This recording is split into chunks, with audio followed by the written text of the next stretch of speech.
नमस्कार, मैं हूं आरती और आप देख रहे हैं वीएनएम टीवी। आज बहुत ही इम्पोर्टेंट डे है जिस पे हम चर्चा करने वाले हैं। ये दिन है वर्ल्ड सुसाइड प्रिवेंशन डे।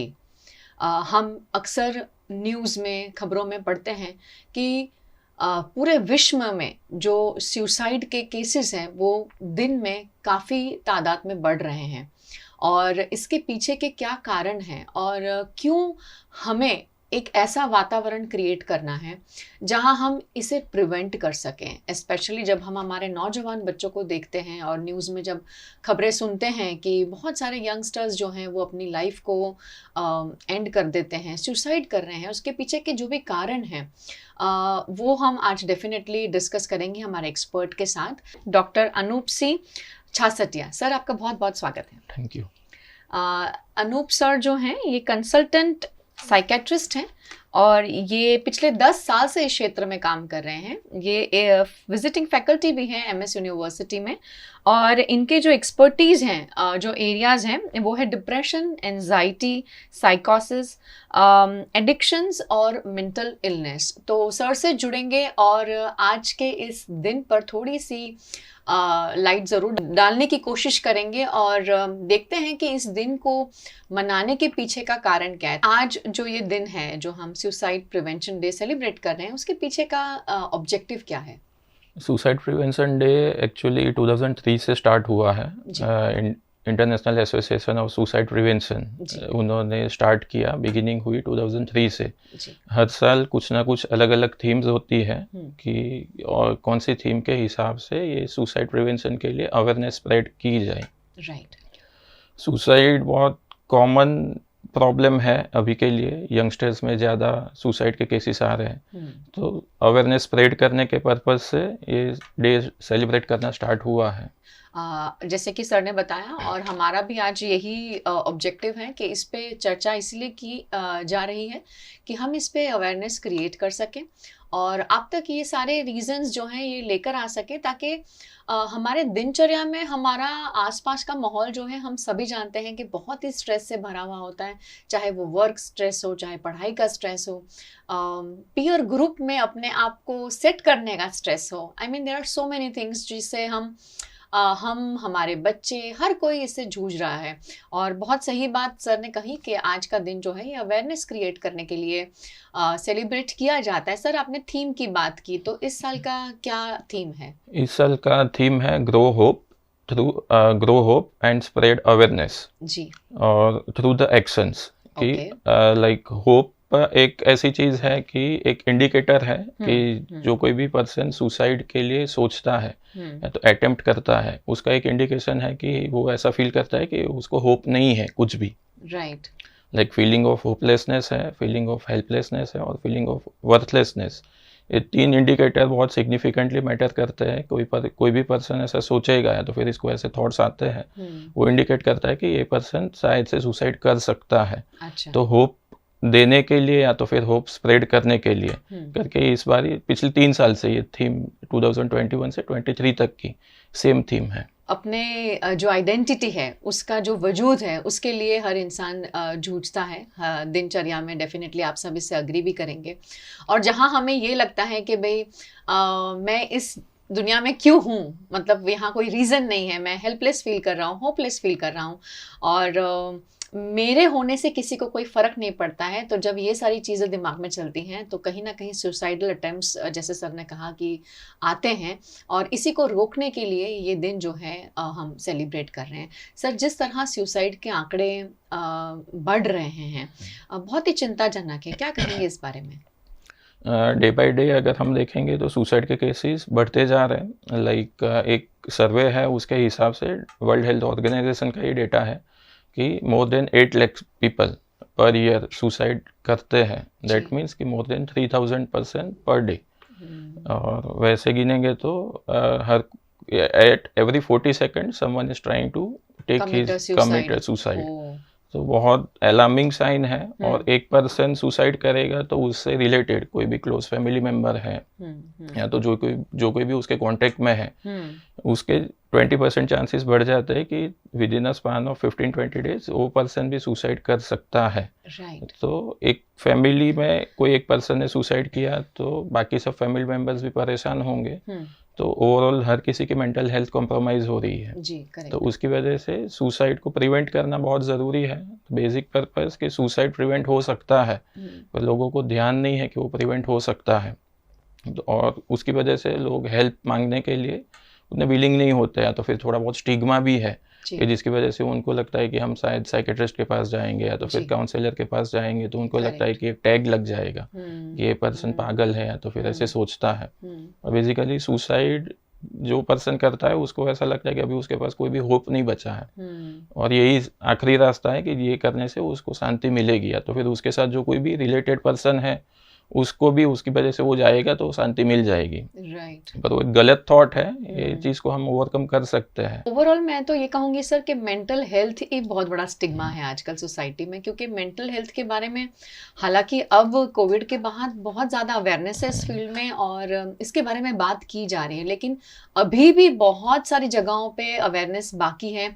और हाँ, बिल्कुल आपने सही बताया कि आज भी हमारे सोसाइटी में ऐसे बहुत सारी फैमिलीज हैं जो ये सोचती हैं कि मेंटल हेल्थ के बारे में बात नहीं कर सकते हैं।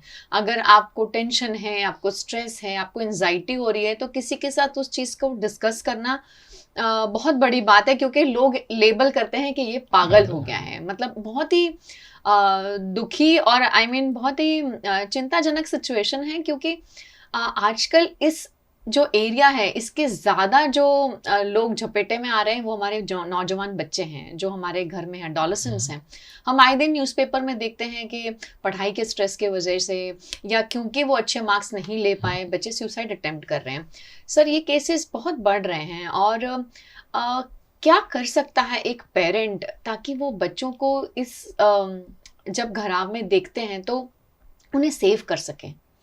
एज अ पेरेंट आपको उसके बिहेवियर में कुछ चेंजेस लग रहे हैं, अगर उसके एपेटाइट में कुछ चेंज आ रहा है, उसके स्लीपिंग पैटर्न में चेंज आ रहा है, उसके बिहेवियर में चेंजेस मतलब कि उसके कम्युनिकेशन में कुछ चेंजेस आ रहे हैं कि पहले अच्छे से बात करता था और अभी बातचीत कम कर दिया है, ज़्यादा इरिटेट हो जाता है। आप उसको देख के आपको महसूस होता है कि इसके साथ कुछ गड़बड़ है, रिलैक्स नहीं हो पा रहा है। तो वो एक वार्निंग साइन हम कंसिडर कर सकते हैं। उसके फ्रेंड्स के साथ कम्युनिकेट करके भी पता चल सकता है कि उसका बिहेवियर घर पे ही ऐसा है कि बाहर भी वैसा है। वो कुछ गलत कंपनी में तो नहीं फंस गया है। एडल्ट एज में या टीन एज में कई बार ऐसा होता है कि वो लोग कुछ ना कुछ इन्फ्लुएंस में आके या पीयर प्रेशर में आके कुछ ना कुछ एडिक्शन के रास्ते पे चढ़ जाता है। तो कुछ एडिक्शन वाला पार्ट नहीं है, कोई रिलेशनशिप इश्यूज नहीं है। कई बार बच्चे होते हैं वो बहुत इमेच्योरली डील करते हैं रिलेशनशिप्स को, तो उनको एक सेटबैक मिला या तो फिर एक फेलियर मिला या तो फिर कुछ रेसिप्रोकेशन सही से नहीं मिला, तो वो एक ट्रिगरिंग फैक्टर हो सकता है। और बेसिकली आपका एक कम्युनिकेशन का पार्ट सही से होना चाहिए घर पे, कि जहाँ पे उसको कुछ भी डिस्कम्फर्ट है तो आपके साथ अच्छे से कन्वे कर सके कि हाँ कुछ प्रॉब्लम है, तो वो आपके साथ बात करे तो उसका कुछ आप सॉल्यूशन निकाल सकते हैं। राइट। इंडिकेशंस सर ने आपको बताए हैं जब आपको लगे कि आपके घर में रहता हुआ बच्चा ज़्यादा बातचीत नहीं कर रहा है, चिड़चिड़ा फील कर रहा है, अपने आप को चीज़ों से विड्रॉ करने की कोशिश कर रहा है, किसी चीज़ के वजह से आप पे गुस्सा निकालने की कोशिश कर रहा है, तो डेफिनेटली कहीं ना कहीं हमारे जो सिग्नल्स हैं, जो एंटीनाज हैं, वो खड़े होने चाहिए और बच्चे से बात करना बहुत ज़्यादा ज़रूरी है। सर, वो इस बारे में आप क्या कहेंगे? क्योंकि यूजुअली एडोलेसेंस एज ऐसी है जहाँ पे बच्चे ये सोचते हैं कि माँ बाप मुझे नहीं समझेंगे। आप ये केसेस आई एम श्योर रोज डील करते हैं, क्या कहेंगे हमारे बच्चों के लिए? स्पेशली बच्चों के लिए ऐसा है कि आपकी और आपके पेरेंट्स की एज के बीच में गैप है, तो आपका जो अंडरस्टैंडिंग है या तो फिर आपको जो प्रॉब्लम के साथ जैसे डील करना है उससे आपके पेरेंट्स का वही सेम प्रॉब्लम से डील करने का तरीका अलग हो सकता है। करेक्ट। तो मैं ज़्यादातर मेरे पेशेंट्स को बोलता हूँ कि ऐसा नहीं होता कि एक सही है मतलब दूसरा गलत हो गया। दोनों लोग एक चीज़ में सही भी हो सकते हैं, खाली हर किसी का ओपिनियन अलग हो सकता है। आपका डील करने का तरीका अलग है, आपके पेरेंट्स का तरीका अलग है। आप म्यूचुअली एक ग्राउंड पे सेटल हो सकते हैं, पर आप कुछ भी चीज़ कम्युनिकेट करोगे तो ही आपको उसका सॉल्यूशन मिल सकता है। Very true. पर आपको कई बार एल्डर्स की एडवाइस की ज़रूरत रहती है। आप उनको फॉलो करोगे या तो फिर उनको पूछोगे तो एटलीस्ट भले ही आप उनको शायद फॉलो ना कर लो या तो फिर एडवाइस को इम्प्लीमेंट नहीं किया, पर आपको एक शायद परसेप्शन, दूसरा पर्सपेक्टिव आपको वो चीज़ का मिल सकता है। Very correctly said. और मैं बच्चों से एक रिक्वेस्ट करना चाहती हूँ जो हमें देख रहे हैं व्यूअर्स, और स्पेशली स्कूल गोइंग चिल्ड्रन जो हैं, जब आप ऐसी कक्षाएं में हैं, जैसे कि नॉर्मली 10th बोर्ड्स की जब परीक्षाएं आने वाली होती, तब हम अक्सर देखते हैं कि बच्चे जो हैं वो टेंशन में होते हैं, स्ट्रेस में होते हैं, क्योंकि परफॉर्मेंस का स्ट्रेस होता है, अच्छे मार्क्स लाने का स्ट्रेस होता है, बहुत सारी चीज़ें जुड़ी होती हैं। तो बच्चों, अगर आप ऐसे किसी भी दोस्त के संपर्क में आते हैं जहाँ आपको फील होता है कि ये सही नहीं लग रहा है, या कुछ ऐसी बातें कर रहे हैं जहाँ पर लाइफ एंड करने की बात हो रही है, या ऐसी हो रही है कि मुझे कोई समझता नहीं है, तो आई थिंक आप भी as a responsible friend, as a responsible citizen, आप प्लीज़ उसे रिपोर्ट करें। हाँ, अगर वो कंफर्टेबल नहीं है तो कोई प्रॉब्लम नहीं है, लेकिन एटलीस्ट आपकी टीचर को पता होना चाहिए, ताकि टीचर जो है वो पेरेंट के साथ बात कर सके।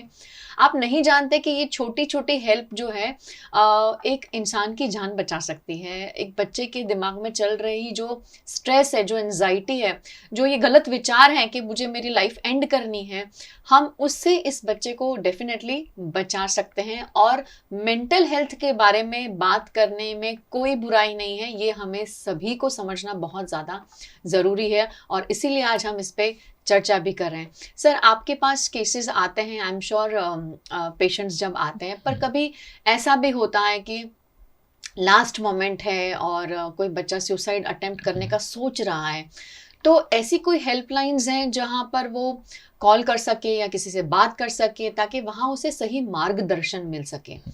क्या कहेंगे? गुजरात गवर्नमेंट की एक हेल्पलाइन है जी। 104, वहाँ पे आप कॉल करके बात कर सकते हैं। ओके। दूसरा एक एनजीओ है आसरा करके, वहाँ पे भी आप कॉल करके बात कर सकते हैं। काफ़ी सारी यूनिवर्सिटीज़ हैं, या तो फिर अभी स्कूल्स में भी वैसे सेटअप्स हैं, ये काउंसलर्स रहते हैं, या तो फिर आपकी यूनिवर्सिटी है वहाँ पे भी काउंसलर्स रहते हैं।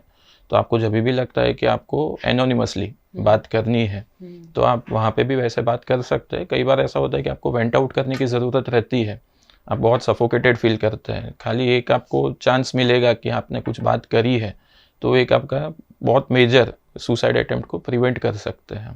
सर, आज भी इस क्षेत्र में बहुत काम बाकी है, और आप जब दिनचर्या में ऐसे बच्चों के साथ या क्लाइंट से या पेशेंट से जब मिलते हैं, आपका ओवरऑल अनुभव कैसा रहा है इतने सालों में? 10 साल आई मीन आप इस फील्ड में हैं, तो क्या कहेंगे आप?